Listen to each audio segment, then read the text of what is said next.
The 933rd edition of the MMA Gambling Podcast on the Sports Gambling Podcast Network is brought to you by Underdog. Underdog is hooking up new customers. Play just $5 and get $100 in bonus funds when you sign up with promo code MMA SGPN.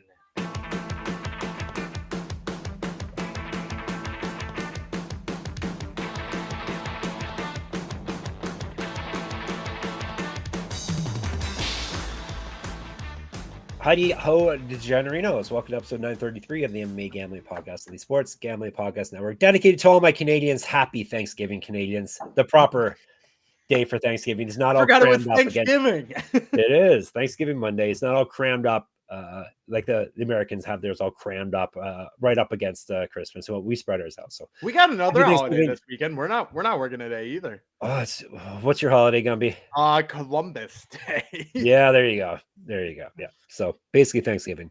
That's Daniel Gumby Vreeland. I am the Spicy Pimp Chef Fox. We're not talking about Canada or America for that matter this episode. We're going to Africa. We're going to Rwanda, Gumby. We're going to the capital of Rwanda, which is what, Gumby?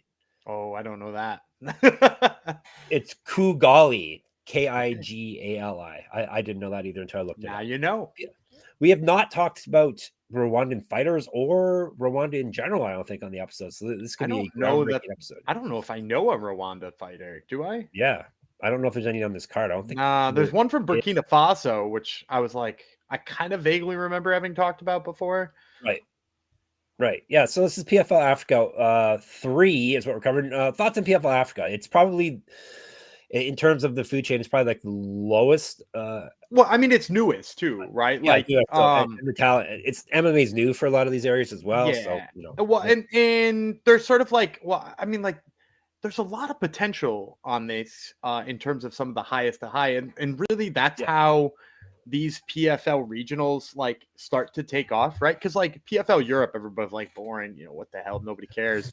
And then Decheva came off of it, and then everybody was like, okay, well maybe we ought to watch this. So like I think that there's the possibility of that here, especially because there's a fighter or two who I think is like, brings that same level of excitement and that possibility of like not just being good for PFL Africa, but also being good for PFL proper. Like there's a guy or two on this season who I think you might as well throw in the real tournament next year. So we'll talk about them in a bit. And you got to think it's going to be good for the sport in the countries too that a lot of these fighters are coming from too, because they're actually getting exposure here. So I know we crap all over PFL's business model and the idiot who runs the promotion, but like the concept itself is like really awesome in terms of like, no, we're just going to have little tiny minor league. I mean, how many years like back in the GSP era were we like, the UFC needs a minor leagues and we need to figure out how to like feed these guys. Now the UFC has like 9 different inlets into there and basically uses LFA as a minor league, but like PFL actually did it and like has like what should be feeder promotions. And that's like pretty awesome in the grand scheme of things. It is. There you go, PFL. You got some props from us. Well, we're after I called your owner an idiot. That's true. It's always backhanded. It's never a full on compliment. All right, we're gonna dive into it after we remind you, if you've not caught on already, if you're not Canadian like me, the NHL is back, and so it's the Hockey Gambling Podcast. Join Ryan and Joel as they break down the biggest games, storylines, awards, and best bets throughout the season. Let it slide. Hockey Gambling Podcast, always entertaining. Listen, that they like us throw a bunch of other sports in as well, usually at the starting or the end of their episodes. So it won't just be hockey. All right, PFL Africa 3 at Rwanda. Gumby already said a lot of interesting, or at least a few interesting prospects on this year card. So definitely some people we've talked about before, and probably some new names and or new countries so we haven't covered before. So Kigali, as I said, Rwanda. Any Rwandan listeners or viewers, reach out, let us know. That would be very interesting if we had some not fans but followers, we'll say, in that country. So Saturday 12 p.m. Eastern, so same as Octagon, multi-screen time. This is on, it says DAZN, but who knows what I forgot to look it up. I had to look it up every day. I think it's the app for the US. It's the app for the US. Right. Okay, cool. You can watch it via the app in the US, which is important. PFL Africa and Canada, you can figure it out. I'm sure you all can figure it on your own. Okay, you're on your own here. The BK Arena, Burger King Arena, I assume that stands for, in Kigali, Rwanda. 10 fights. We're going to cover half of them in full, and then we'll have a lightning round for any bonus plays Gumby wants to give to us. This is one promotion we do not have odds for yet this week, but PFL odds are usually easy to find, so they will be posted, I'm sure, soon. Despite this being PFL Africa, Gumby, our first fight is England versus England. PFL is going to PFL, I guess, right? I think this is an instance of them like feeling like they've got somebody with African heritage and throwing them on there. Yep. Abraham Babley, England. Joffie, Houlton, England. 3 5-minute rounds at big boys. Plus with heavyweights, you really can't. You take what you can get. Okay. Houlton is 8-4, 5 knockouts, 2 submissions. He's been knocked out 3 times, submitted once. He owes his rounds. 1-0 in PFL. Oh, these are the semifinal rounds, of the tournaments. PFL Africa tournament. So 1-0 in PFL. He's won 3 straight and 7 of 9. He went 0-1 Bellator RIP. He's fight down at light heavyweight. He's 4-3 tall and 4-3 advantage over Babley. Babley, the one and only, is 6-2 with 4 knockouts. He's never been finished in a fight. Went 3-2 in PFL. He's won 1 of 3, but he did win via TKO in his last bout, which got him to the semis here. He went 1-0 in Bellator RIP, 2 years younger than Houlton. Yeah, you mentioned one of his last 3. The 2 losses it should be mentioned here are both split decisions. One was to Rodrigo Nascimento following his release from the UFC, and one was to Slim Trabelsi. Both of them split decision losses. So he took one of the judges' scorecards in both of those fights. I actually thought he won the Slim Trabelsi fight, and I had Trabelsi in it. And I thought for sure when it was going to the judges' scorecards, he had taken it, and was pleasantly surprised at the way that it went down. But so, bottom line is that level of competition and just how close he was with it. You have to imagine Babley's going to be the favorite here, even if his recent results don't look good. I'm going to guess in like the negative 200, 225 kind of range. And he's my pick here too. Like if you watch Joffie Houlton, like he's not very fluid in the way that he moves in and out. It seems like his arms don't necessarily move where he wants them to in terms of like when he goes to enter grappling and stuff like that. It seems like they're almost like rogue at times. And it causes him to, despite the fact that he seems to want clinches sometimes and wants to work up against the cage, it causes him to not have underhooks, and it causes him to like get redug by his opponent too easily. And it also, causes him to get turned sometimes. And when you look at Abraham Babley, like the guy really did grapple with like some basically UFC level talent before in the past. And, I mentioned at the top, I really like the fact that, PFL's got these minor leagues. It's almost like they sent Babley down for just a little seasoning so that they could bring him back for the real tournament one day. Just like they know he's a talent and he was close to beating Nascimento. And so like he's got to go win a tournament somewhere. They'll bring him back and he'll take care of business, a little bit better the next time he's back in there. So for me, it's just the grappling of Babley's too much. The pressure is too much. And when you watch Joffie Houlton, like he has not figured out how to put it all together despite having some like pretty solid bases. And so like, I think he's got some work to do. All right. You've got your first play of the day. Let's move on up the fight card. We are sticking with heavyweight. So the winner of this bout will face the winner of the one we just covered. Maxwell Djantou Nana. He's from Cameroon. Justin Clarke from South Africa. 3 5-minute rounds. Big boy heavyweights. We'll tell you about Clarke. He's 3-0 with 3 knockouts. 1-0 in PFL. He's an inch taller than Nana. That is it. Small resume for the man. Leonidas Nana. 7-1 with 6 knockouts. He's been submitted once. Both these guys owe us rounds, damn it. 2-0 in PFL. He's won 7 straight fights. He's not lost since July 2022, his MMA debut. A 1-0 in one championship, the biggest fight promotion in the world. And he's got 6-inch reach advantage over Clarke. Yeah, that only loss to in his pro debut was Mario Pinto. Right. Yeah. Who apparently can wrestle.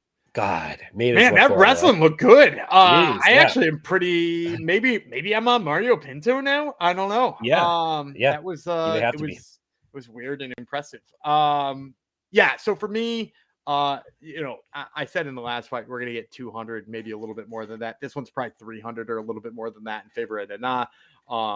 Clarke's undefeated record is fine, but he's 3-0. His last fight before he came to PFL Africa, he fought for EFC. I want to say EFC 115. The beginning of that fight is some of the sloppiest stuff I've ever seen. it's like both guys trying to throw haymakers and like missing a lot and trying to get into a war, but not knowing really how to do it. I wrote down, like, because when you're breaking down film on a fight, like you look for a couple of things. Or what are they good at? What are they doing well? But also maybe one of the things I use to break down film the most is like, what is their intention? What kind of fight would they try to make this happen if they had their choice? And I don't know what Justin Clarke was looking for in that fight. At times it looked like he was trying to grab the clinch. And times it looked like he wanted to be a kickboxer. At times it looked like he was trying to brawl. I just don't know what he was even intending to do. And it was sloppy and not fun. And at one point in time, they got into the clinch. His opponent said that he poked him in the eye and tried to call timeout. And when the referee stopped it, he goes, "You didn't get poked in the eye, so this fight is over," and gave Clarke a TKO win. Which is what should have happened on the weekend as well. But yeah, but like whatever, so like on one hand, yeah, that's probably what was supposed to happen in this fight with Justin Clarke. But on the other hand, I'm like, and this is one of his 3 wins, Yeah, and then when you watch Nana, like his fights in one are actually, was it fights or fight plural, or I can't remember. one, just one. Yeah. One fight. And he fought on one of the Friday ones too, if I'm not Right. mistaken. He didn't fight on like one proper, but he had his opponent up against the ropes, and he must have thrown 13 straight of the most vicious elbows you've ever seen in your life. Like just violent stuff. And like, you don't have to guess what his intention is. His intention is he wants to back you up against the cage. And once you're back, once your shoulders are touching metal, he is going to unload on you with some of the most vicious looking stuff you've ever seen. Straights, elbows, knees to the body, whatever he has to do to try to get you out of there. One of his fights, I think it was the PFL Africa fight, now that I'm thinking about it. He's got the guy shells up. He's trying to throw hooks to the side, and the guy shells up. And then he just throws one clean one right down the middle. Like he didn't ever throw anything right down the middle until he was like, oh, he's covering up on the side. And he just snipes a shot and drops the guy. So like, he's fun on the feet, but then even more importantly than that, he comes from a judo background. So like, even if Justin Clarke's intention is like, okay, I'm not going to let him back me down, I'll just walk forward and get in the clinch, he's going to get thrown into a different, different stadium. He's going to get thrown into the third row. That would be fun. Yeah, he's going to get thrown into the third row or something like that. And like Nana is just going to have his way on the ground then too. So, I mentioned like, they pretty much just need like a couple of guys to come off this show to like boost it. Nana might be one of them. And I feel that way mostly just because like he's got a good judo base. He's fought at a high level of competition. He's violent, and PFL's heavyweight division is one of its worst divisions. No, I take that back. PFL's heavyweight division is its worst division, undoubtedly. So like Nana would be like a welcomed addition to it. Yeah, heavyweight's pretty much the worst everywhere. It's usually, well, I guess not in the glory days. Glory days heavyweight was amazing, but yeah, heavyweight seems to be the tough. Obviously, it's a tough division. Small. Do you think it was good in our glory days that we're talking about, or do you think we just wanted to believe that like Brock Lesnar on 2 pro fights was like actually one of the best fights? Right. Yeah, no, it's true. That is true. All right, before we get back to Rwanda, something I've never said before, let me tell you about MyBookie. We're brought to you by MyBookie.ag. MyBookie is your place to bet on football and everything else. Their prop builder is second to none. Their motto is bet on anything, anywhere, anytime. Easy deposit, lightning fast payouts using crypto. They will have PFL odds.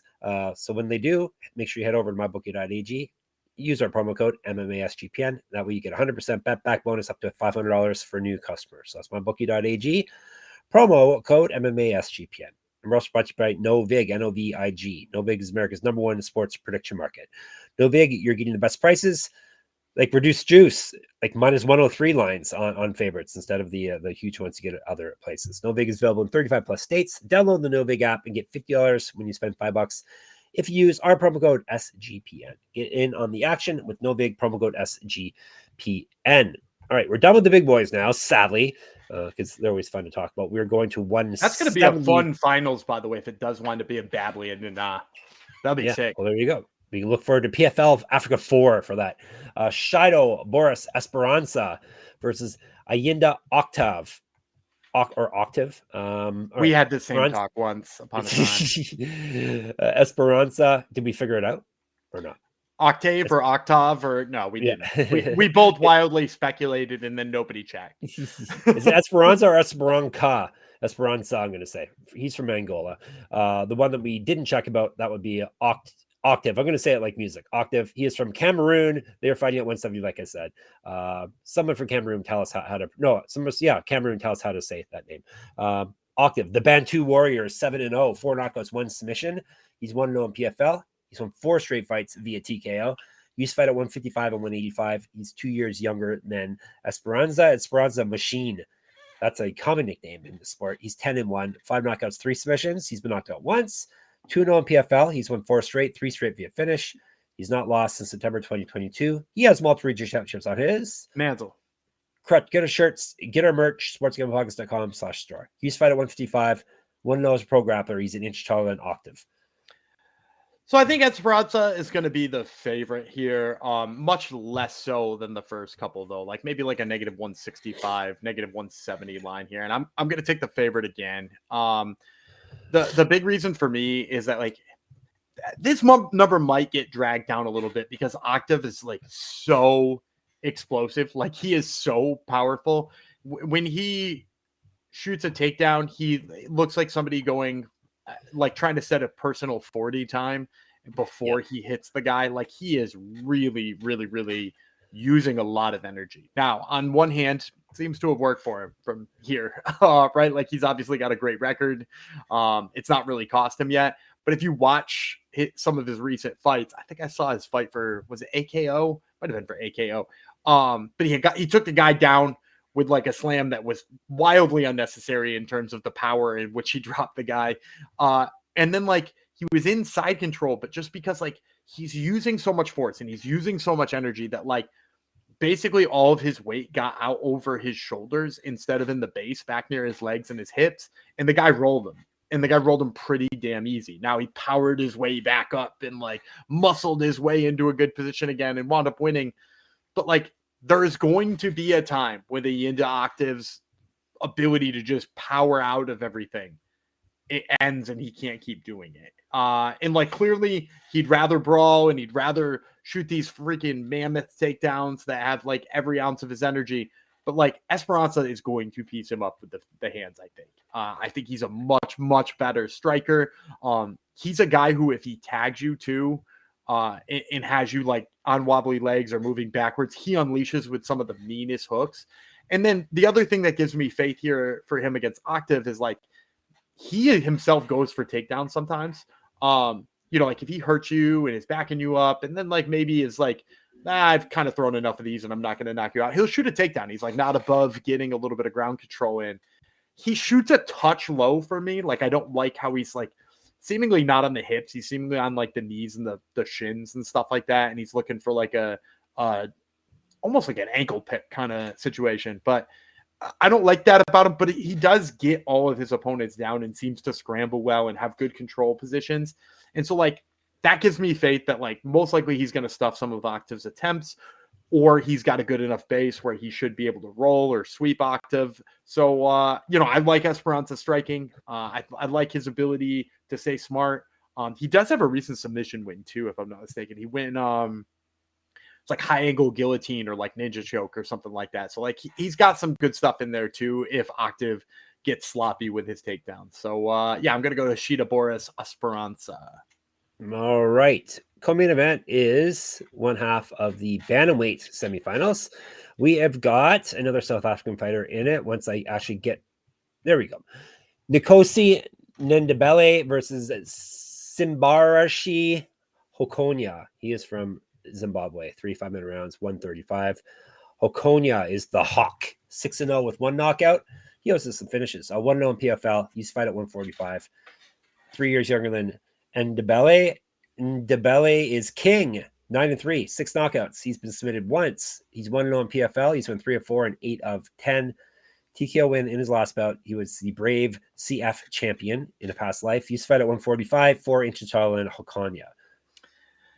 Yeah, wasn't he the Brave champ at 25 though too? So I think he fought at 45 and 25 oh yeah, you might be right too. Yeah, I think he fought down as well. Because no, he definitely did because it was Shorty Torres he beat.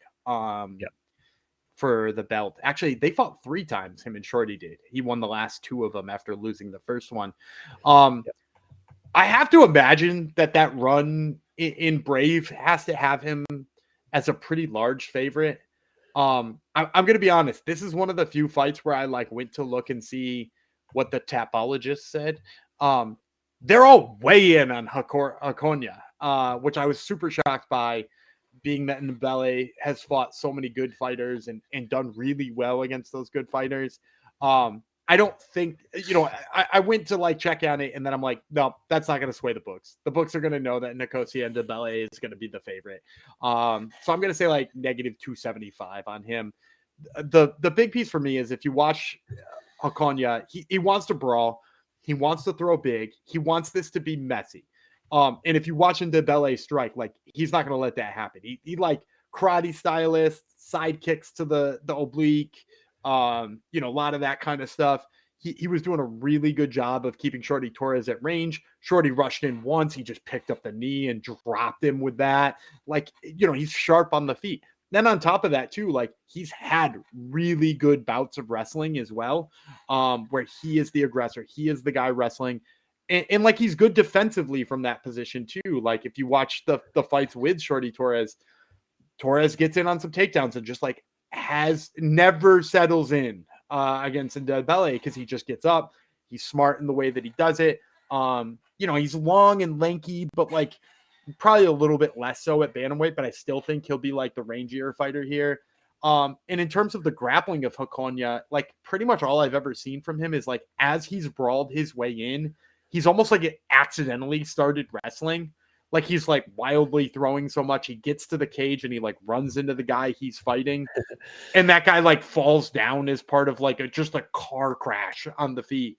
And like, there's no way he can do that to Ndebele. Like he cuts angles too well. He circles out of the danger well. He throws kicks to keep his distance well. He's popping you on the way in. He's got the big knee that can knock you down. I just think there's so many weapons there for Ndebele. I don't think Hokonya's got a chance to tag him. All right, and those fights were at bantamweight, by the way, so I was right all along. They weren't. He fought Shorty at bantamweight. Yeah. Okay, interesting. Shorty must have bulked up for that. So Ndebele, and you said about 275. Unfortunately, my guess, right? Yeah. All right. Yeah. All right, very good. Well, before we get to the main event, a couple more sponsors to tell you about, so we can keep the lights on here. Underdog. Underdog is a great place to play fantasy pick'em, where you can win up to 500 times your entry. Simply pick higher or lower on your favorite players' stats. It's available for a ton of sports. Gumby's got a sport for you right now and a play. Sure. We got the NLCS here on Monday. So if you're listening to this, you're about to see the NLCS. And I'm going to go with Jackson Churio. I'm going to take the higher than on his hits. Right now, they've got his hits listed at just 0.5, which seems kind of silly for me because if you look back to that series with the Cubs, he had 6 hits over 5 games. So he's on pace. And actually, he had a hit in 5 of those or 4 of those 5 games. So Jackson Churio, let's put him on the board with a hit. And he's a real person. Gumby didn't fake us out this time. Underdog's got a brand new offer for new customers. Play just $5 and get $100 in bonus funds when you sign up with our code MMASGPN. And Rhythm is crushing it in college football and NFL with picks and props. They went 8-2 in passing props overs in week 5 and 5-0 in Dylan and Gabriel debut props. Rhythm is also giving away weekly cash prizes just for tracking your bets in the app. Track 5 bets of the same type from any model you build and you can win $1,000. Gumby probably has a play for you right now that we can look up a Rhythm. Yeah, Monday Night Football. Let's take the Commanders covering the 5.5. They're dropping to the Bears. I think they should cover that pretty easily. So give me the Commanders. All right. And use our promo code SGPN25 when you download the Rhythm app for 25% off your first month. Download Rhythm, RITHMM, and use promo code SGPN25. See if they agree with the old Gumby. All right. Main event is a featherweight semifinal bout. Patrick Ocheme, he is from Nigeria. Abdul Razac Sankara, he is the one from Burkina Faso, right? 3-5 in rounds, 145. Sankara is Sankaristi is the nickname. 7-4, 4 knockouts, 2 submissions. He's been submitted once. 1-0 in PFL. He's won 3 straight. Before that, he lost 2 straight. All the past 3 wins have come via TKO. He's fed at 155 and 170. 6 years younger than Ocheme. He's got an inch reach advantage over him. Ocheme's star boy, BOI, 7-1 with 4 knockouts. He's 1 loss. Do you know who he lost to, Gumby? His lone loss? No, I don't. You haven't blocked this guy's name. Perhaps you have blocked his name out of your head. Eliezer Kubonga. Or Kubanza, excuse me. Yeah, Kubanza is his only loss. Was that in Brave too? He may have been. That I don't know off the top of my head. One known PFL for Ocheme. He's won 5 straight. He's not lost since November 2022. He's fought at 155 and 170. He's got 2 inches of height over Sankara. I think Ocheme is going to be maybe one of the biggest favorites on this card. People seem to love this dude. My guess is like high 3s, low 4s. And this is going to be my lone underdog pick here. I'm going to take Sankara. I think he's going to be, you're probably going to be able to get him in the 3s in terms of his plus, depending on how high Ocheme goes in there. But been a bare minimum plus 300. And there's lots to like about this guy. So, obviously Ocheme has got the hype behind him. He's only lost to one very, very good prospect. But Sankara, I really believe in this guy striking. He's coming off that win on PFL from the question mark kick. I don't know if you remember watching PFL Africa too, or if you ever did, because hey, we're a niche, we're a niche here. But he landed one of the most vicious question mark kicks I've seen in some time. The dude lands face down on his nose, doesn't move, and Sankara just walks away from it. It's it's really pretty stuff. In addition to that, too, he's got kind of a sneaky submission game. If you watch his stuff before he got to PFL, some ninja choke type stuff that he sneaks in there if people get lazy with their grappling. So I really kind of like what I've seen from him. And then from Ocheme, I get why he's a prospect. He's super light on his feet. He cuts really weird angles, kind of similar to I'm not gonna say he's Dominic Cruz, but he's Cruz-esque in the way that he cuts angles. It's weird for the sake of being weird in hopes that you won't catch him. And it seemingly works most of the time. But he also does, as he starts to hit you in these weird exchanges, he gets kind of sloppy and reckless at times. And that's really where I see the opening for Sankara here. You mentioned lots of knockout wins, particularly lately. And Ocheme is a guy who, is used to not getting hit because he's weird. But then as soon as he starts hitting you, or as soon as he starts to feel some confidence, he kind of starts to just throw kind of wild. And I really think there's a good chance he gets caught by Sankara in there. So I'm going to go with Sankara here. Hopefully we get some underdog price. All right, let's give you a recap here. Sankara, Ndebele, Esperança, Nana, and Babli. Now lightning rounds at Bam Boom Pow. You have anything else for us, Gumby? Sure, I'm going to take Dwight Joseph as my first one. He actually won on Contender Series and didn't get a contract. And he won on Contender Series over a guy who wound up in the UFC too, Jay Perrin. So pretty high level win for a dude on Contender Series. It was a lot of wrestling and didn't get a contract because it wasn't super exciting, but really, really good prospect here. Probably going to be a big favorite, but hey, maybe he's a good parlay piece. And then the other one I'm going to take is Yabna and T'Challa. I doubted the hell out of him in the last fight. He was fighting Sinan Sadek, who I said was, I think, what PFL wants their poster boy to be, because he just throws absolute hammers, and I thought he was going to go in there and win. And T'Challa went in there and handled him pretty nicely. So I'm on his hype train all of a sudden. So once again, that's Yabna and T'Challa and Dwight Joseph. All right, you're all set for PFL Africa 3. We'll be in the Discord, sportsgamblingpodcast.com/Discord. We'll be checking out our YouTube comments, MMA Gambling Podcast. Make sure you subscribe. Thank you. We are at SGPN MMA on Twitter. He's at Gumby Vreeland. I'm at Jeff Fox Writer, at Jeff Fox Writer, and Instagram for me as well. You can find me at my Substack as well, running free UFC pick'em contests and doing articles at moneymma.substack.com. You can catch Gumby at his other podcast, Top Turtle. He has a couple of Canadians on this week. Yeah, we got Melissa Scare-Crowden, who is going to be making her UFC debut. She's one of the few who did not go through tough for Contender Series, just a straight up signing by the UFC. And then not even late notice either, which is crazy. And then we got Ayman Zahabi right before he throws down with Chito Vera. So check out Top Turtle. And of course, you can check all of our work out at where are we at? sportsgamblingpodcast.com. That would be it. The mothership, sportsgamblingpodcast.com/store for your merch, sportsgamblingpodcast.com/Patreon for your bonus content. We got some KSW going on tomorrow after Gumby bids you farewell. All right, I'm Dana Gumby Vreeland. He's Leonidas Jeff Fox, and we will see you tomorrow.